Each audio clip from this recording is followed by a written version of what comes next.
Well, What's your favorite book and why? okay, so I don't know my favorite book, but I am reading a book called Tampa right now, and I read a book. One of my favorite books was The Child Called It. Okay. It was so emotional. It really was like graphic and it was deep, and it brought you into a world of a child that had a really tough, abusive life. And it was hard to believe, but it was a true story. Yeah. One other question. Mentor. What should I read? That's what you should be telling me. Since you know.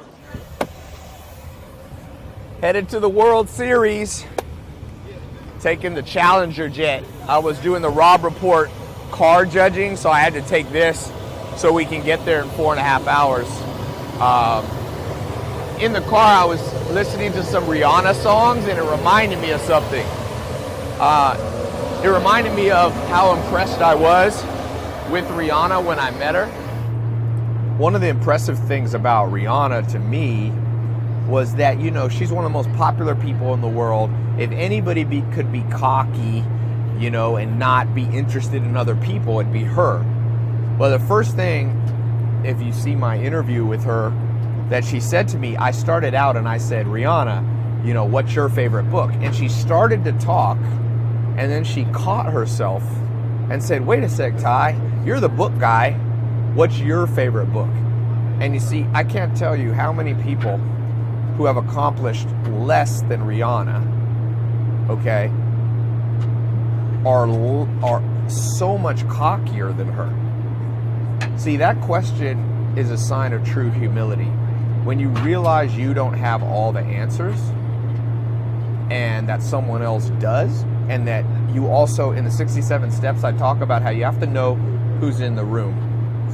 One of the reasons that people can't find mentors, it's not because mentors don't exist, it's just that 9 out of 10 times when somebody's actually around a mentor, they'll kind of act like, yeah, I need your help, I want to learn from you, but I kind of already know what I'm doing. I've seen that so many times, and it's annoying to mentors.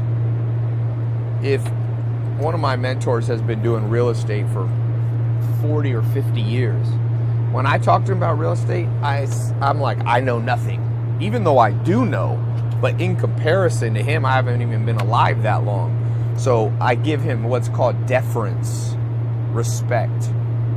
And so Rihanna, even though she didn't have to, you know, I know a lot about books. I've been reading, and I've got the largest online book club in the world right now.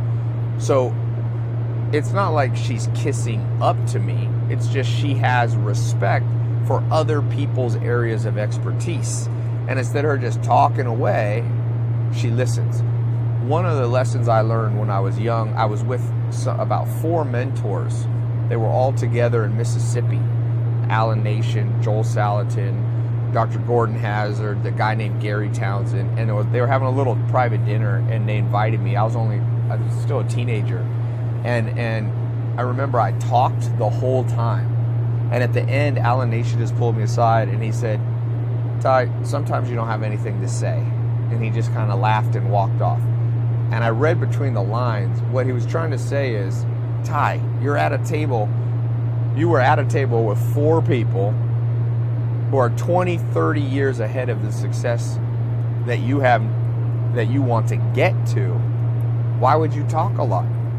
Just remember, when you walk into a room and you talk a lot, you walked into the room, let's say, with 20 units of knowledge in your head. If you talk the whole time, you walk out of the room with 20 units. So there's no increase in your life.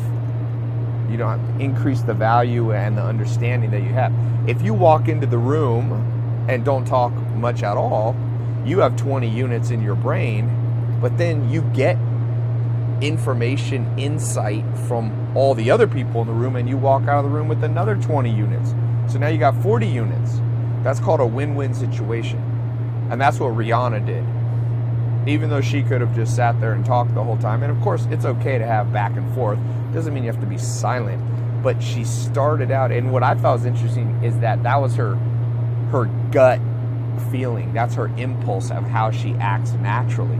Which means she's learned, in order to become successful, she has to be able to evaluate the expertise of people in the room. one of the 67 steps that I teach is something called knowing who's in the room.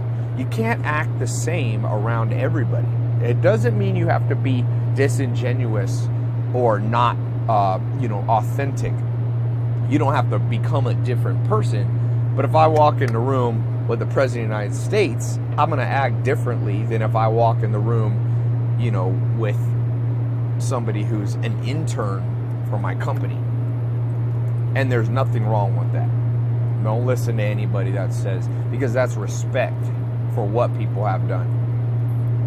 And it's okay to respect, and the benefit you get back, not only is it the right social cues for you to give off, but also that's how you keep mentors, because nobody wants to accomplish a lot and then have somebody disrespect them who's asking them for help.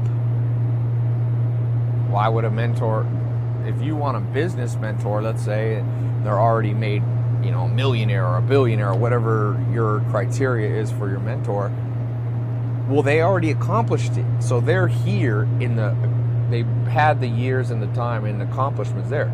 If you want to learn how to do that, you're back here. And you always want mentors that have a big gap between you. And so when there's that big gap, then what happens is you can show the respect. They'll then say, well, you know what? Even though I don't need to spend my time, I'm not doing this for money. This person seems like they're genuinely interested, curious. That's what Rihanna was also. Curiosity is a factor. And then they'll reciprocate back to you, because most mentors realize at some point in their life they were helped by somebody else. So they're open to helping, but nobody wants to help somebody annoying. Joel Salatin used to tell me, I don't mind carrying a man, Tai, but I don't want him to drag his feet. Drag his feet means be annoying, be a burden, be quick to say you don't know something. Just like Rihanna was like, hey, you're the book person, Tai, you tell me. So she walked out of that meeting with new insight. I talked about some books, and I sent her a present, a book. And so she came with more. Chris Paul's at my house this week for lunch, same thing. This is a multiple-time all-star, $100 million NBA basketball contract, head of the Players League, all-star. You like the Ghost? Man. You had what? You had the Wraith too? Yeah. I don't know what's better. And Chris Paul here, I just want to wish you the best. Wish you would have been here so I could meet you, man. But best of luck in my prayers. And he was like, Tai, I got some questions for you. And I was blown away once again, like I was with Rihanna, that somebody with that much achievement, that much status, is still curious, respectful, and interested in what other people have to say. And that, see, you got to reverse it. That's the reason they are successful. Rihanna's not that way because now she's successful and turned into that way. She got to that spot. Because remember, Rihanna had key people who believed in her when she was just starting out. She had Jay-Z and she had all these people that helped her. And so she knew how to deal with people. She knew how to respect people. She knew how to interact in a way that doesn't come off as cocky or too wordy, So just remember that when you're in an environment, when you're around, know who's in the room. If there's somebody who has something to teach you, ask them. Ask more than you talk. A good ratio, I would say, would be 3 to 1. You're in a room, you realize you're with somebody, a potential mentor, or somebody you can give insight. Make sure if you say one sentence, you don't talk until they say 3 sentences. Okay, that's a great way to do it. Good little ratio to keep in mind. What books speak to you the most? What books? What type of books? True stories. They have to be true, real life things that have happened, or autobiographies. I love those. I only watch documentaries or reality TV, things like that. I'm obsessed with real things. Kon-Tiki. Have you ever heard of this book? It was a guy, nobody believed in him, so he took a boat and he lashed together 9 logs and he floated across the Pacific Ocean just to prove it could be done. Really? It's a crazy story of courage, and that's a real story? It's a true story. You need to, well, I'm